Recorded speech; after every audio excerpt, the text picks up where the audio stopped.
Сайн байцгаана уу? Бүгдээрээ өнөөдрийнхөө эзний үгрээ орцгоё. За хамтдаа бүгдээрээ Ром номын 9-р бүлгийн 1-ээс 5-р ишлэлийг гаргая. За ишлэл гаргацсан бол би та бүхнээс нэг асуулт асууя. Та айлд орохдоо ер нь гэртээ орохдоо босгон дээр гიშгдэг үү? Үгүй бах тий. Нөгөө талаараа таны баруун нүд зовх ч юм уу зүүн зовх татах үед та юу гэж бэлгшээдэг вүлээ? Монголчууд бол баруун зовх татах юм бол за сайхан баярлах нэ гэж зүүн зовх татвал за магадгүй жоохон гонигтэй тохиолдох нэ гэдэг. Тэгээ тэрийг одоо бэлгшээж авдаг байгаа. Ерөнхийдөө одоо Монгол хүн за энэ бол монгол хүн байна. Энэ орос хүн байна. Энэ хятад хүн байна гэдгийг бид нэр хэл өмсөн хувцсаас нь мэдхээс гадна бид нар тэр хүмүүсийг бас юугаар нь таньдаг вэ гэвэл ёс уламжлал, заншлаар нь таньдаг. Монголчууд гаднаас ирж байгаа зочныг угтахдаа сүйтэй угтдаг. Тэ? Одоо сүүлүүд яг хадаг бариад сүйтэй. Харин орсууд бол яадаг вэ билээ? Талах, давстаа угтдаг.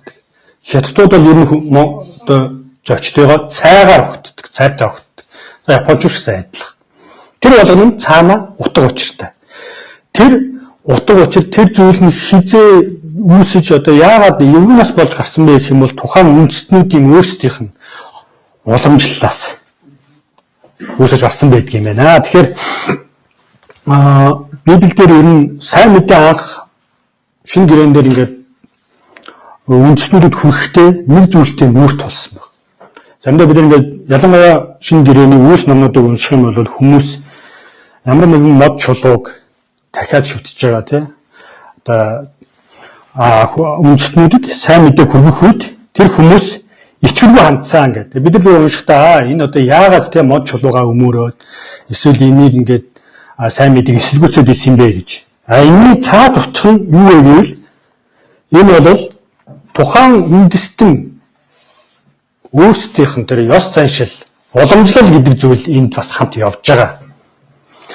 Ер нь Библиэлд бичигдсэн одоо ялангуяа шинэ гэрээн дээр бол грекээр посидос гэдэг үг байдаг юм байна. За энэ нь бол ямар утгатай үг вэ гэхээр за энэ дагах ёстой заавал дагах ёстой дүрм журам гэсэн юм утгатай юм. За монголоор одоо ойлгоод их юм бол энэ юу гэж хэлж байгаа гэхээр нөгөө тухайн үндэстний одоо яг өөрийг нь бий болгодог. Тэр үндэстний сэтгэлгээ, амьдралын одоо туршлага.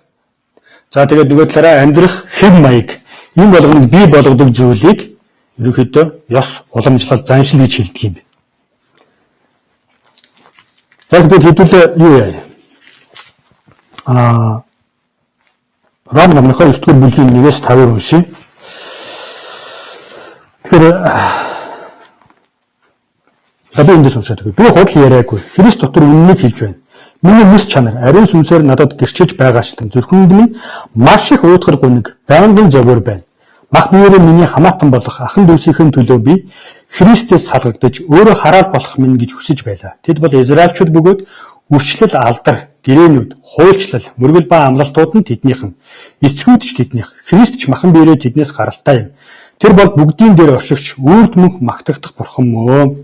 Амен гэж бичсэн байна. Бид энэ номыг харах юм бол ер нь Паул сайн мэдээ тараагаад явж байхдаа тэрийг одоо Паулыг хамгийн их буруутгачсан хүмүүс нь хэн бэ гэвэл юудэчүүд байгаа тийм. Юудэчүүд Есүс Паулыг ямар байдлаар буруутгачсан гэхээр 3 зүйлээр буруутгачсан байна. Тэр нь нэгдүгээрт Мойсег умартахыг зааж, хоёрдугаарт сүмийн эсрэг гэрчилж, гуравдугаарт хуулиудыг үүсгэж. Энэ 3 зүйл нь Израильчуудыг Израиль үндэстэн болгодог зүйл. Тэгэхээр энэ бид нар мэдж байгаа Израильчууд одоо Авраамыг бурхан дуудаад халдаан ураас гаргаснаас хойш амлалт өгөөд за тэгэл тэд нар ингээл маш олон жилийн турш явхдаа тэднийг яг одоо Бурхны ард түмэн болгож ирсэн тий амгалцсан очих ёстой гэрээ бий болгосон бүх зүйл нь яг энэ дээр оршиж байгаа. Тэгэд энэ ингээд өнгөцгөн харахаар бидний зүгээс зүгээр ингээ харах юм бол заримдаа өнгөцгөн харагдах боломжтой. Тэр нэг үйл эдгээр тий зүгээр нэг хууль сүм за тэгээ Мосегийн 5 ном Мосег ингэж ийм зүйлийг л эсэргүүцээд ингэж хэлж байгаа боловч бид нар өөрсдөндөө аваад үзье. Түрүүний хэлээд байгаа тэр ёс заншил уламжлал гэдэг зүйл одоо бид нар жишээ нь Монгол хүн хизээч сүйтэй бол одоо юу хандахгүй хамаагүй хандахгүй ямар ч Монгол хүн сүг гашлаагүй байх юм бол магадгүй гадаа гаргаад 0 руу шууд сүүл асгаж чадахгүй. Яг л бидний хувьд сүг уламжлалаараа тэг ариун цагаан гэж үзэж байгаа тийм. За одоо жишээ нь Солонгос ч юм уу Хятадууд бол цагаан будааг яг адилхан маш хүнддэг. Солонгост байж байхад монголчууд бол одоо будаа агшаачны доотлыг хусаад хайчдаг тийм. Солонгост бол тэгдэггүй юм бил. Тэрийг усаар дэвтээгээд бүр ингээд яасныхан дараа аяганд хийгээд тэг иддэг юм бил. Би нэг удаа тэг хайцсан чинь бөө юм болоо нэг Солонгос хүү чи ингэж хаях гэж байгаа бол битгий хайж усыг тавьчих би наадах чинь тий баг одоо ингээд өөрөө идчихээ энэ тэгэл тэгээ ярьж ах шүү. Бас сонир хөгжилтэй юм гэх юм бол Солонгост харалцсан монголчуудыг солонгосчууд барьдаг нэг аргатай. Солонгос юм шиг монгол юм шиг харагдаж байгаа хүний араас хөөе гэж дууддаг юм. Хөөе гэж дуудахад хэн хэрэгж чаддаг вэ гэвэл ганцхан монгол хүн хэрэгж харна. Хөөе гэдэг дуудлага. Тэрнээс солонгосчууд би нэг яамаа гэдэг дууддаг тийм. Одоо нэг ууралсан ч юм уу жоохон үл хөндөлтөлсөн дуудлага юм билээ л дээ. Гэхдээ монголчуудыг ганцхан дэж дуудана. Жишээ нь монголчууд бойр оногтой чүү гэж дууд хэлнэ. Тэр энэ болгон бид нэг анзаардгүй. Нөгөө жижиг юм. Гэтэл энэ өөрөө монгол хүний бидний үе уламжлал хэдэн мянган жилийн турш бидний өвөг дээдсээс тэдний амьдралын туршлагаас тэдний одоо тэр үнэт зүйл болж биднэрт ирсэн зүйл гэдэг юм. Жишээ нь би одоо нэг араб морьтой боллоо гэхэд монголчууд намайг би нэг араб морь болцсон байлаа гэхэд монголчууд энэ одоо гадаад хүн тийм энэ монголоо алдсан юм гэж хизээч хэлэхгүй. Цаач нэг мөнгөтэй болсон юм уу хулгайлсан юм уу гэдэг араб морьтой болцсон байлаа гэж хэлнэ. Магадгүй би нэг гадаад их нэртэй боллоо. Тэгвэл арай өөр юм ярьж гэлээ тийм. Энэ одоо ямар сони ингэ зарим нь тэгнэ. Зарим нь наадахчдын сайхан монгол эмэгтэйчүүдийг эсвгүй. Магадгүй тэрнтэй амьдэрсэнгүй. Наадах чи өөрийг нь тоохгүй дээ хөрх сайхан монгол эмэгтэйчүүд. Эсвэл энэ өөрөө наа чи бүтэхгүй гар. Тэр гэж ярина. За тэгвэл дараагийн удаа. Дараа нь харин би Христ итгэж болсны дараа надад илүү өөр юм ирж байгаа. Тэрний юу гэх юм бол чи харин шашин шүтсэн чи монгол хүн биш болсон. Би одоо анх цуглаанд очиод цуглаанд явдаг гэж хэлээ. Тухайд би галд дөнгөж 10-аад цуд орцсон байсан. Тэгэхэд намайг хэвжээс манай галынхан 60-аад эрэхтэй ч үстэй бүгд тэгж. Чи ийм жоохноос харин шашинд орцсон. Дахиад угаалгацсан. Чи юу ч мэдгүй нэ. Одоо наадхны чинь наад бол чи нөгөө чи дахиад угааж байгаа л газар орны чинь эзлээд дараа чи тэгэл биш болно. Чи цаана ажиллаж байгаа юм мэдгүй байх гэдэг. Айгүй тэгж ярьж ирсэн. Яагаад одоо энэ гэдэг зүйлд яагаад ийм хэмжиг ханддаг юм бэ? Тэ? Бид мэдж байгаа нэтгэж хүмүүсийг бүгдийн ихэнх хүмүүс тэгдэг байсан. Тэ чи дээл өмсч болохгүй л гэн чи цагаансаа тэмдэглэж болохгүй л гэн хайр шатсан шүтсэн тархиа угаалгасан гэж ярьдаг. Тэгээд бид нар ингээд үүс намайг харуул ер нь Паулыг израилчууд яг тэгжсэн байсан. Чи өвөг дээдсийн ёс заншлыг уламжлалыг өгөөсгч. Чи израиль хүн биш. Тэгсэн мөртлөө чи яагаад Месаяг энэ тэр мужааны хүн үхлээд амилтсан хүний чинь Месая гэдэг ингээ яриа яваад байгаа. Тэр учраас алах гэж оролдож байсан. Алахыг хүсэж ирсэн, хамгийн их хавчиж ирсэн. Ингээд эхлэх үед энэ зөрчил гардаг юм байна. Эргээд юу гэж яаж байгаа гэх юм бол зарим одоо үндэстнүүд итгэгчнэр өөрсдөө үндэснээсээ тусгаарлаж эхэлдэг. Адилхан монгол хүмүүстэй те. Одоо манай зарим хүмүүс тэгдэг штэ. Одоо ард түмнийг дэлхийнхэн ертөнцийнхэн маа сатаны баг одоо юу те хүүхд мөхт гинцэн гэж явж идэг. Тэгвэл Паул энд хүсэж байгааг бол Паулын яг энэ саяны бүдэр өрсөн шигтэй байгаа. Түмнийг эргүүлээд та нар мөн дэлхийнхэн сатаныхан гэж яг мэдээж ганц нэг үгээр хэлсэн. Гэхдээ Паул нэг хүсэл байгаа. Үйлс намыг харах юм бол тэр сайн мэдээг яриад явахдаа хамгийн түрүүнд ард түмэндээ өрөхийг хүсэж байсан. Тэ одоо жишээ нь Апен руу явсан, за бага Азуудаар тэр одоогийн Туркийн нутгуудаар айгүй их явсан. Тэгээд дандаа Израильчууд байдаг газарлыг сонгоо яваадсан. Тэгээд сонирхолтой зарим нэг одоо тэр энэ Үйлс намын 16 дугаар бүлэг дээр байгаа. Паул хамгийн их Израильчууд байдаг газарлаа явах гэсэн чи Есүс зөвшөөрөв. Тэр явж ирсэн газар нь тухайн газар нутгийн хамгийн их одоо Израильчууд байсан газар байгаа. Тэр Паулын хүсэл байсан нь гэхээр өөрийн ард түмэнд сайн мэдээг хүргэхийг хүсэж байсан. Тэр энэ дээр хэлж байгаа. Одоо саяны 9:1-6 дээр тэр юуг ойлгож ирсэн гэхээр ард түмнийхээ түүхийг уламжлал ёсыг тэр хүн маш сайн ойлгож байсан гэсэн. Үүндээс биднэрт нэг асуулт гарна. Тэрний үйл Монгол үндэстнийг хэн илүүх тэ хайрлаж ойлгох юм. Хятад юм уу? Солонгос юм уу? Орос юм уу? Баруунх юм уу? Хэн ч ойлгохгүй шүү. Тэгээд тэд хайрлах уу? Ойлгох уу? Харин Монгол үндэснийг хэн илүү ойлгож хайрлах вэ гэвэл бид нар өөрсдөө. Бид нар өөрөө өөрсдийгөө ойлгох ёстой. Тэ ойлгох ёстой гэдгийг энд хэлж байгаа. Барууныхантай нийлжээд манай монголчууд өстой нэрээ гэдэг. Яг нь монголчууд шүүмжиг бол хүлээж авдаг. Та нар айгүй залхуу юм байна. Та нар их хинэггүй юм байна. Цаг баримтлахгүй бол бид нар тийм харин тийм гэж хүлээж. Харин бидний уламжлал руу ч юм уу те орж ирээд тэгээ хоолны юм дээжийг аваад нэг хүн шууд хоолны дээжийг аваад нохоонд хаяж өгч юм эсвэл ширээн дээр суугаад орж ирэхдээ босгон дээр гიშгээл магадгүй бидний эцэг их юм бидний одоо нөхрийн хүүхдийн бидний өөрийн малгайч юм уу газар шидэд байвал бид нэр дургуцсан. Яагаад гэвэл энэ нэг ёс уламжлал гэдэг тийм нандин юм байна л да. Тэгэхээр одоо бид нэг талаасаа юуг ойлгох ёстой вэ? Тэр үндэстэнгүүд ялангуяа Үйлс номонд гарч байгаа тэр одоо Эфес номон дээр тэ энэ төр байдаг штэ. 2 цаг Артемисийн сүмэн агуу илгээгээд 2 цаг хүмүүс хоолоос ортол орилдог. Тэр нь шүтээний цаан тэр соёл яс заншлан байгаа учраас нөө тэдэд гэж эсрэгүүцэж байна. Тэгээ Монголд ч гэсэндээ гарч ирсэн. Сайн мэдээ орсны дараа шууд овоог нь очиод тий өөрөөсөө сайн мэдээ тараахтаа тэр нутагт сайн мэдээ тараахтаа овоог нь очиод мураагаа хийцэн. Тэнгүүд тэр нутгийнхан тэр сайн мэдээг нөө сайн мэдээний багийг хүлээж аваагүй та нар зайл. Тэр хүмүүс бол ойлгохдоо энэ бол зүгээр нэг тий шүтээний овоо гэж бодож байгаа. Гэтэл тэрний цаана нэг ёс уламжлал байж байгаа тий өвөг дээдсэн.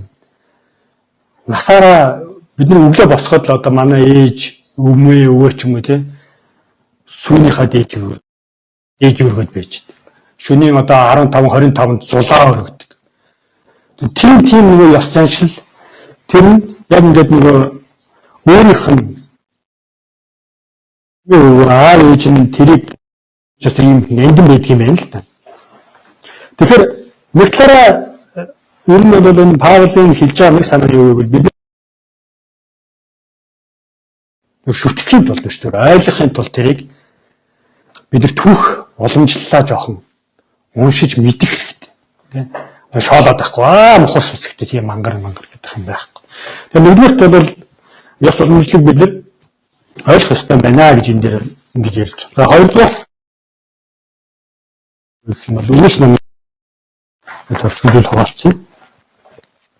За Үйлс номын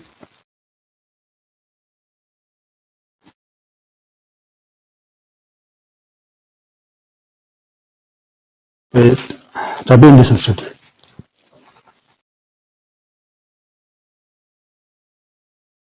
Гэхдээ бидний учир нь гэвэл би та нарын шүтээний зүйлсийг нэг нэгэнгүй ажиллан явахдаа эс тэнэгцэн бурхан гэсэн бичгтээ тахилын ширээ болж харсан юм аа. Ингээр та нарын мэдэхгүй атлаа шүтэн бишилдэг зөвлөгчийг би та нарт тунхаглаж байна.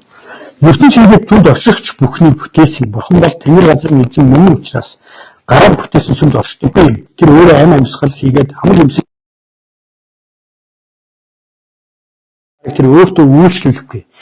Бурхан газрын цээжээр амьдруулахаар нэгнээс хүмүүн төрлөختнийг үндэстэн бүрийг бүтээж товлсон хугацаа болон тэдний нутгалах хэл хязгаарыг тогтоосон нь хүн бурханыг ирж хайж түүнд хүрч түүнийг олоосоо гэснийх билээ. Тэр бид бүхний хинээс нь ч холгүй байдаг билээ. Танаа зарим яруу найрагчдын бид бас түүний өрөө удам гэж хэлсэнчлэн бид түүний дотор амьдарч хөдөлж оршин тогтдог. Бурхны өрөө удам атлаа бид Бурхны чанарыг хүний сэтэл, урлагийн тусгалыг тээгч алт, мөнгө эсвэл чулуун дүрстэй адилхан бодох ёсгүй. Иймээс ч өөрийг нь эс харсан балар үеийг Бурхан харалгүй өнгөрөөсөн. Харин эдүүгээ хаасаагүй хүн бүхэн дэмжих ёстой хүмүүст тэрээр тушааж байна. Өөрийнхөө томилсон нэгэн хүнээр дамжуулж ертөнцийг шударгаар шөөх өдрөө тэр тогтоосон агаад түүнийг өхөстөөс амьлуулснараа үүнийгээ бидэнд нотлсон аж ахуй гэвэ гэж.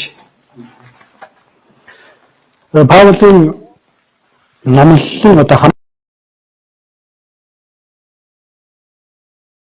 гэж би бол хувьдаа боддгийг. Паул маш олон шүтээний далайн бурхан, хайр дурлалын бурхан, янз бүрийн шүтээтэй үндэстнүүдээр ёс заншилтай хүмүүсээр явж ирсэн. Тэр хүмүүс нь өдөрт хүүгийн минь хамгаалж ийн гэдэг хажууд нь зул манайхаар бол зул асаадаг. Тэгээд ан хөрөө хийхдээ байнга тэр газрынхаа монголоор эзэн савдгийг нь аргадаж залбирдаг. Бүр ингээд ёс заншлийнхаа дотор өөрийн анзааралгүй ингээд бүр ингээд ууссан ард түмэнд явахдаа хизээш нэгэн дээр нь очиад та нар мухар сүсгтэй хүмүүс гэж хэлээгүй. Одоо энэ 22 дээр байгаа ишлэлээр сүсгтэй гэж хэлсэн байна. Энэ орчуулган дээрээ сүсгтэй гэж бичсэн байна. Сүсэг. Тэр энэ жоохон сүсгийн талаар ярих ёстой болж байгаа. Ер нь энэ судалгаа байгаа. Ёс уламжлал, заншил гэдэг ямар ч үндэснийх байлаа гэсэн энэ бол тухайн үндэстэн тэр хүмүүсийнхаа сүсгээр үндэслэж бий болдго юм байна. Тэгэхээр хүний сүсгийг бид нар хүндэтгэх ёстой. Сүсэг гэдэг зүйлийг хүндэтгэх. Тэрнээс ч шүтээнийг нь бол бид нар хүндэтгэхгүй шүү дээ, тийм. Тэгэхээр Паулын нэг мөргэн зүйл нь юм байна. Та нар аль бүхээрээс сүсгтэй хүмүүс байна. Та нарын онх шүтээ энэ бүх зүйлийг би чулуугаар барьсан энэ чи харлаа. Маш их тахил өргөсөн байна. Тэ ингэж хийсэн байна. Энэ та нарын сүсгээс гарсан энэ зүйл чинь тэ энийг нь тайлбарлаж хэлж байгаа. Тэгэхээр энэ бол эргээд юу хэлж байгааг юм бэ? Бид нар одоо ингээд маш олон би бол өөрөө аюул сүсгтэй хүн байсан гэж хүүхэд байхаас. Маш сүсгтэй өглөө босоод наранд үншдэг тарныг би чэйзэлсэн байсан. За бүр одоо нөгөө хямран сан гэж байдаг. Тэрний одоо хураангуй хөлбэ гэж байдаг. Тэрийг чэйзэлсэн байсан. Тэгээ би өдөр судар аюул хардаг байсан. Монголоор мэдж хоёр дахь өдрийг модон хохмоо үед тэгээд аян замд гардггүй ажил эхлүүлдэг. Би тэр мөрийг амар мөрийн дагдаг.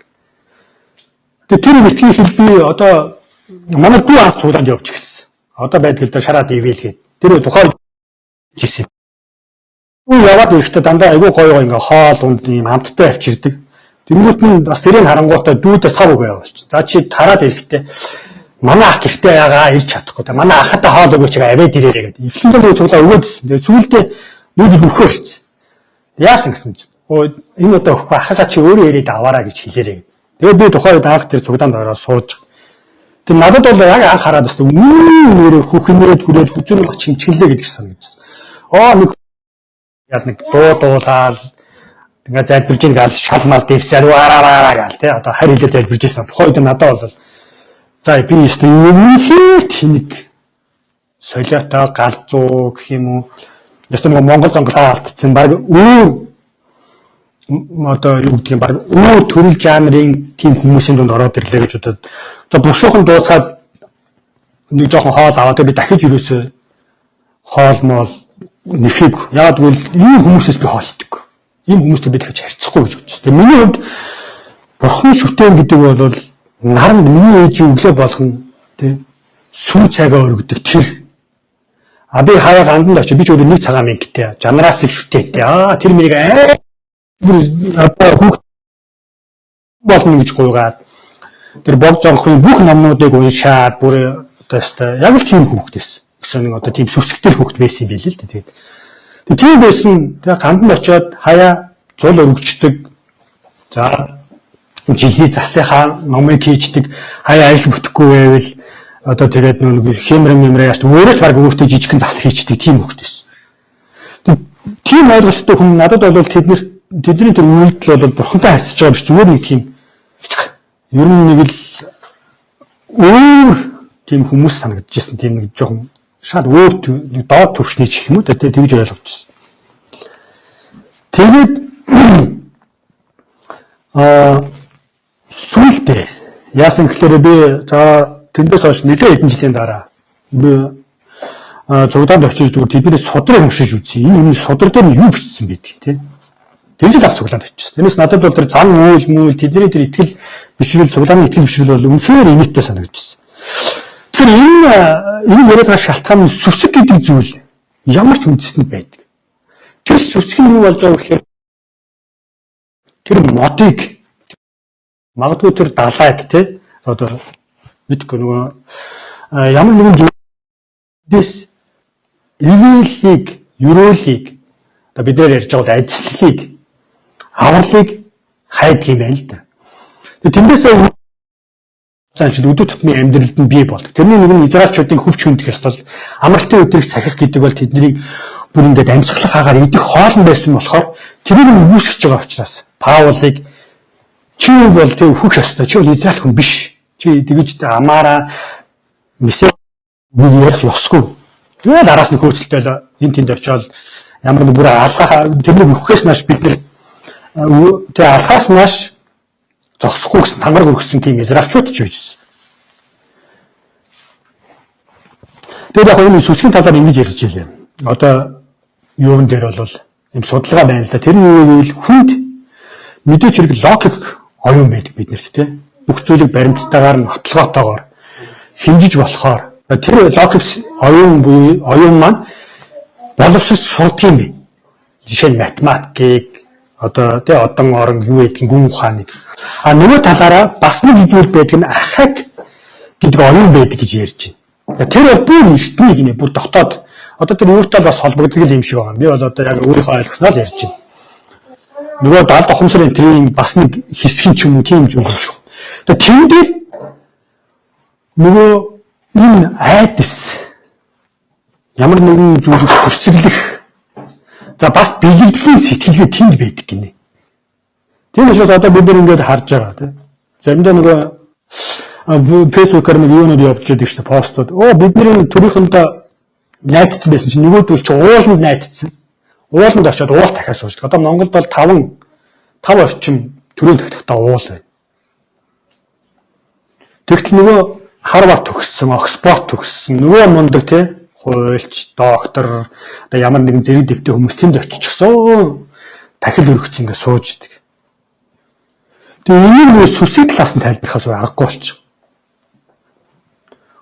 Тэр хүмүүс мэдж байгаа мэдээж хэрэг. Энэ одоо газар зүүн хавтан мөргөлдснөөс за магадгүй нэг чулуу овоолгол байгаа гэж мэдж байгаа.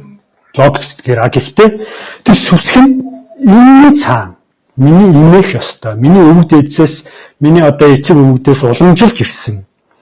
Тэр үс зүйл нь мөргөлн, хүндэтгэл нь тэр нь тийм дотор байгаа гэдэг сүсгэн тэнд суулгаж.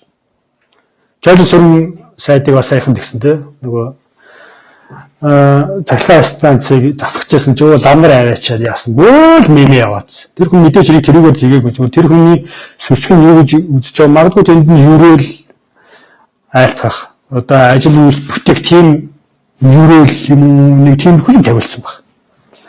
Тэр монголчуудыг бид нар мэднэ. Бид нар үнэхээр бэлгэдлийн ард түмэн. Тэр сүсгэл дотор байгаа. Бидний тоог бэлэгддэг, нэр бэлэгддэг. Тэгээ би бол яг түрүүнд би хэлжсэн тэр хоёр дахь өдөр би итгэж баснаа дараас нь тийм би хайж чадаагүй. Тэр надад манай нэг итгэж нэ айгүй гоё хэлждэг. Би тэгсэн байхгүй.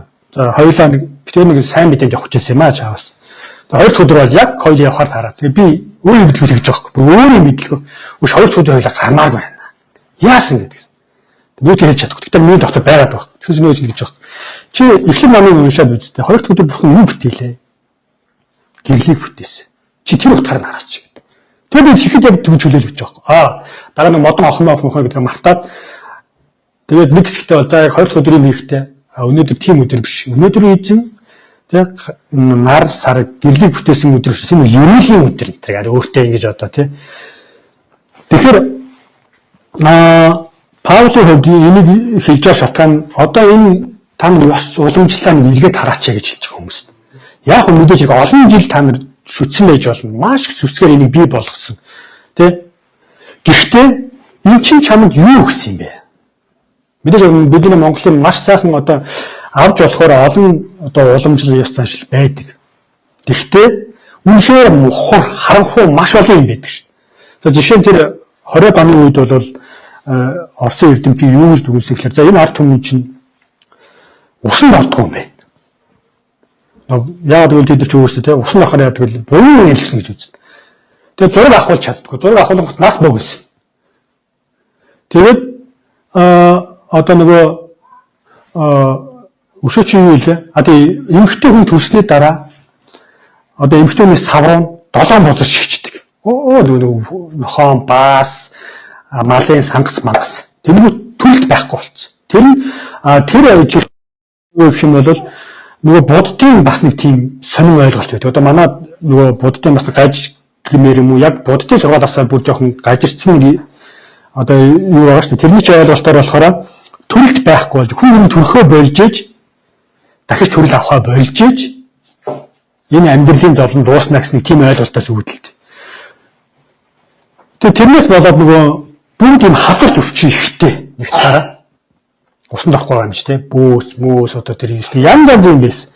Тэрийг устгаж иж монголчууд арай өөр болсон. Та хятадын нөгөө нэг эмэгтэй хүний бүр жижигхэн хөлтэй болгодог. Тэгээ одоо ч гэсэн тэр бас зарим газар зогсоод чаддгүй гэж байгаа. Буруу. Гэхдээ нөгөө уламжлал гэдэг зүйл энэ өөрөө мэдлгүй тэр нөгөө бүр ингээд ухамсаргүйгээр хүн тэрийг өөрөө мэдлгүй өмгөөлдөг гинэ. Юусе сахиад идэг гэж байгаа. Сахичаад. Одоо энтхийн бас тэр каст систем байна тий. Хүмүүсийг яг ингээд нэг дугаарлцдаг. Тэр бас л уламжлал. Бүр хэдэн мянган жил болсон. Тэр одоо бол зогсоохоо чадахгүй байгаа. Хичнээн боловсрлоор яриад ийм тийм. Тэгэхээр энийг яаж зогсоод юм гэхлээр яг тэр хүн өөрөө ухамсарлах ёстой гэнэ. Яг уламжлалаараа за энэ бол яг биш юм байна тий. Энийг би орхих ёстой байна. Одоо жишээ нь манай нийгэмд хамгийн их болж байгаа зүйл хүүхдийн хүмүүжлэлээр ярьж байгаа тий. Манай уламжлал бол хүүхдийг алгадаад авах. Бид нар ч өөрөөсөө тийм орчинд өссөн. Том хүний өдөөс юм хэлдэггүй, том хүний хажууд юм ярьдаггүй. Тэгэл нэг хитэн нөхдөд явж яадаг. Тэгэл нэг зодуулаад ингээл нэг тий. Тухайн үед бид нар өөрсдөө тэрийг одоо би хүчрхүүлээ дайна ингэж тийж гэж мэдэхгүй. Гэхдээ одоо хүүхдийг хүчрхүүлэхгүйгээр яаж хүмүүжүүлэх вэ гэнгүүт зарим хүмүүс гараад ирдэг. Юу яриад байгаа. Уламжлалд наадах чинь. Тэгэх юм бол наад хүүхд чинь томдлох хатаа болно ч гэх юм уу. Тэгээ зарим зүйл маань ингээд нөгөө одоо амьдралын явцад ингээд мухар сохор зүйл нь орхигдоод хүмүүс илүү жоохон ингээд өөрчлөгддөг юм байна. За тэгээд Паул энэ Ром номын тэр 10 дугаар бүлгийн 1-дэр ингэсэн байна. 1-дэр Ахтун мараа зүрх сэтгэлийн хүсэл болон тэдний төлөөх бурхан хандах миний залбирал бол тэдний аврал үлээ. Тэд бурханы төлөө хичээл зүтгэлтэй боловч энэ нь мэдлийн дагуу биш гэж би тэднийг гэрчилдэгэ гэж Израильчуудад л ярьсан байна. Израильчууд үнэхээр одоо тий хичээл зүтгэлтэй. Монголчууд ч гэсэн маш их сүсэгтэй. Үнэхээр сүсэгтэй. Гэхдээ тэр нь яг үнний мэдлийн дагуу биш гэж хэлж байгаа. Үнний мэдлийн дагуу биш. Тэгэхээр одоо нэг асуулт гарч байгаа юм л да. Паулд энэ хүмүүсээс хэлж байгаа. Чи тэр дагаж ирсэн ёс заншлаа үнээр солих уу? За эсвэл мөнгөөр. За яг хүмүүс бол ер нь ихэнхдээ зарим мөнгөөр сольчдаг гэж байна. За тэр яах вэ те? Одоо монголчууд байгаа шүү дээ. Тэр монголчуудын нэг уламжлал нэг газар шороо хүнддэггүй. Тэг амтай гэж үздэг. Маш их хүнддэг. Тэгээд уухагаар ашиглах гэхээр тэр бас их эмзэг асуудал юм. Юу эмзэг асуудал. Бид нар хүмүүс намайг харах юм яг тэгж байгаа. Эцэг Паул ингээд хүмүүсийг идгээж байгаа тийм чөлөөлж. Тэгж яхад тэр үндэстэнүүд манай Архимедес нь агуу юмар орхиод тэр хөөгөө явуулчих. Тэрний цааш шалтгаан нь тэд ёс уламжлалаа хизээч орхиж чадахгүй. Мэдээж тэр чөлөө гэдгийг мэдчихэж байгаа. Энэ хүн энийг идгээчлээ, энийг чөлөөчлээ гэж мэдчихэж байгаа. Гэхдээ тэд тэрийг орхиход аюу хэцүү. Шалхав. Тийм учраас бид нэг хүнийг итгэж болох юм амархан биш. Яг нэг бүх юм аргасан. Одоо ч итгэжлээ байд. Зарим имэйл ингээд цуглаадаас суучаад 25 зулын 25 15 хаас хэлсэн. Гамданд очоод зулаа өргөөд маань өмшрөө явж ийлээ. Бидний тэр буруудах бас хэцүү. Энэ бол их бас үйл явц. Нөгөө талаараа тэр хүн илүү одоо үнэн дотор суралцах хэрэгтэй. Тэгэхээр Библийн нэг гоё юм байна. Христийн нэг гоё юм. Энэ дахнат яриад. Библи хизээч зүгээр замын үеийн зөвлөх биш. Харин энэ Христ итгэлийн аврал гэж юу юм бэ? Маш их тайлбарлсан байх Паул. Тийм учраас энэнийг дамжуулж бид одоо нэг мохор нэглээ баг нэг гэрээ гэсэн үг байна. За бидний энэ үг эцгийн энэ юм бол тийм жишээ нь бид одоо энэ ихээр яагаад бид ёс заншлыг ойлгох ёстой юм гэж шүтхийн тул биш. Энэ арт түн Монгол хэлний арт түн ямар зүйлийг туулаад өгөх гэсэн юм бэ? Ямар зовлон Паул гэж чадсан. Израиль ямар зовлон хачлаг зөвлөлөөр алдлах тийм зовлон байсан ч гэсэн тэдний тэмдэг гэсэн зүйл нь Бурхны үг. Тэднийг уламжлаад гэсэн зүйл нь Бурхны сүм хууль гэж алдаж авсан. Чадаагүй их зүйл байна. Тэрнээр бидний үндэснээс аягүй ойлгох хэрэгтэй болчих. Манай үндэстэн зарим зүйлийг шахалтаа, албадлагаа, зарим зүйлийг бүр аргагүй гэж дагсан байна. Буддын ёс байна, Буугийн ёс байна, одоо социализм. Одоо биднээс гарч байгаа энэ зан айн шиг бидний сүсэг талаас нь ч юм уу тийм хүмүүсийн тул гэсэн зүйлээс зарим талаар бид ойлгох.Ээс бид багааны тэр зарим нэг одоо юг харчаад тэдэртэй нийлээд үндэсний шаалгаад мангар тэмээр нь ухас сохроор нь дуудах бас хүчтэй байна тийм Паул хэлж тийм ойлгохоор яагаад Омондыг гэдэг юм бэ? Яагаад суу гэдэг юм бэ? Яагаад зуул гэдэг юм бэ? Цаад шалтгаан бид тэр үр хөвгтийнхаа сайн сайхан хэлээ. Тэр бүлийнхаа амрагын хэлээ. Ус орныхоо одоо тийм хүчит дэвшлийн төлөв гэдэг тэгээс сууч. Тэр яаж? Бид тэр сүсгийг тэр амьд бурхан руу чиглүүлэх хүчтэй болж байгаа. Паул хийж байгаа зүйл бол тийм. Юу нь бол тэр нэг сүсгийн юм байна. Нөгөө талаараа юу гэж явах та тэр бусдын нэг өөр чинь харин шишин шүтсэн. Мангар тань одоо чи дахиад болгосон гэж хэлхээс өмнө тэдний тэр хилээд байгаа зүйл нь одоо чинь Библи хэлдэж та уншаад үзэх зарим хүмүүс. Энэ маш нэрийн бичээд бүгдийг тайлбарлсан. Тэгэхээр Христ итгэл өөрөө яг ингээд түүхийг харахад хязгаарч ямар ч үндэстэн чихэл соёлоо орих чи үндэстнээс ороо чи юусаа маш сайн одоо Израиль хүн шиг байх хэвээр чи дараагийн хүн шиг байх хэвээр гэж хизээ Библи хэлдэггүй. Энэ ямар ч соёл одоо үнэхээр соёл хохирлтгүй гэж хэлж болно юу гэхээр гол хохирлт нь юу гэхээр харин ч эсрэгээр чи эцэгтэй хайх ёстой шүү. Их орны хайх ёстой шүү. Бурхны бүтээл болсон одоо байгаль дэлхийг тийм ээ няршин байж чи тэр багтан байхаас гадна тийм бас яг няршиг арчлан сахих ёстой.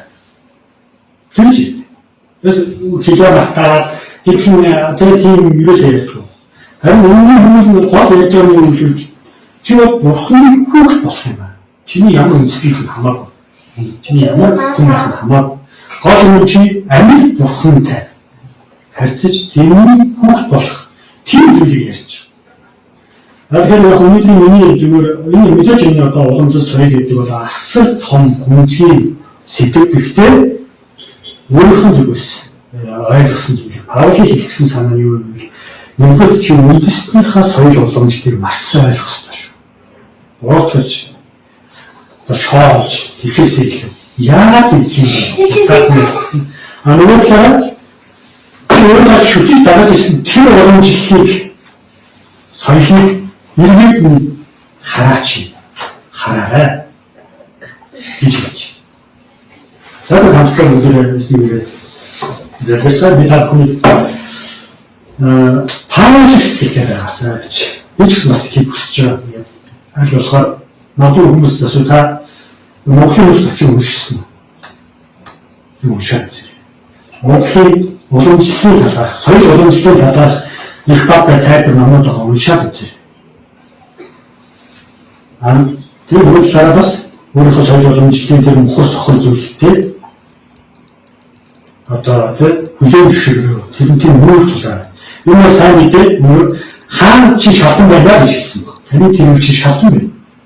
худлаа байгаад хичээсэн зүйл шүү сайн байна. Тэгэхээр би өөрөө сүсэгтэй бишэлтэй хүн байж байгаа яагаад итгэсэн бэ гэвэл миний хайж исэн зүйл. Миний яг хүсэж исэн тэр амар амгалан үнэн зүйл энд байсан болохоор би харин шишинтэн болоод харин хүн болоод яваагүй маа. Одоо хамгийн их улс орны мөрөөдөх хүмүүс хүмүүс Монгол чуулган итгэгчнэр байна. Улс орныхоо мөрөөдөх замтхаарыг за тийм хүмүүсийн ирчүүдийг өрөөдөг бүх зүйлийг хийж байгаа. Хамгийн хэрэгтэй хүмүүс шүү. Бидний итгэгчнэр авсан мөр байлаа. Итгэгчнээс ирээд үндэсний маш сайн ойлгож бас бидний хайрласан гэж байна. За дэсний юм нэгэд завчлаа. Тэгээд залбирхтаас энэ хаалын бүс хааллуудыг бичсэн. Бурхан бүх үндэстнийг өөрийнхөө хэл соёл дотор хэл хязгаар хугацаанд дотор амьдрахыг зөвшөөрсөн. Үүний төлөвлөгөө талхад эзэн өөрөө үндэстэн бүрийн шилээд магтаалыг авахыг хүсдэг эзэн. Үүнээр nagyцгаая. Эзэн тэгээд та нэг хүнээс үндэстэн ясныг бүтээх дэлхийн үнээр амьдруулах та бүгдийн өөрийн хэл соёлтой боломжтой байхыг та бий болгосон. Зөвшөөрсөн. Тийм учраас бид өөрсдийн цаг хугацаанд дотор хэл хязгаар дотор үндийг хүртэл Монгол үндэстэн, Орос үндэстэн, Хятад үндэстэн гэж бий болсон. Тэгэхээр хэлний дотор тийм бий болгосон ёс заншил дотор бас үнэхээр ухаас харахгүй зүйлс биш бай. Амьд гэж тийм үнэхээр их та үндэстний ард түмний та ёстой хэсгээр дэмжиж өгөөж байна. Нэг талаар бид бас үндэснийг хайрлдаг, ойлгодог байна. Бид зүгээр бид дэлхийн ертөнцийн одоо ямар нэгэн холны хөөсөө бидний үндэсний юу тоож өгдгийг хүсэх юм бэ? Ямар зовлон, бэрхшээл, хүнд хэцүү тоож өгөөд бид энийг хүсэх юм гэдгийг ойлгож, ухаарч, бас тэр ухаас сохоод зарим зүйлсийг хэмжээ хандуулах туслаараа бас сүсгийг ойлгож хүндэлж туслаараа гэж болж байна. Бид мэрэгэн ухааны нөгөө Паул байсан шиг тийм одоо нэр ойлголтуудыг та бидэд одоо хараад таас нээж өгөх гэж бүх албаны зөвхөн тань зөвж эзэн Есүсийн нэрээр талархан залбирлаа. За эцэг байна.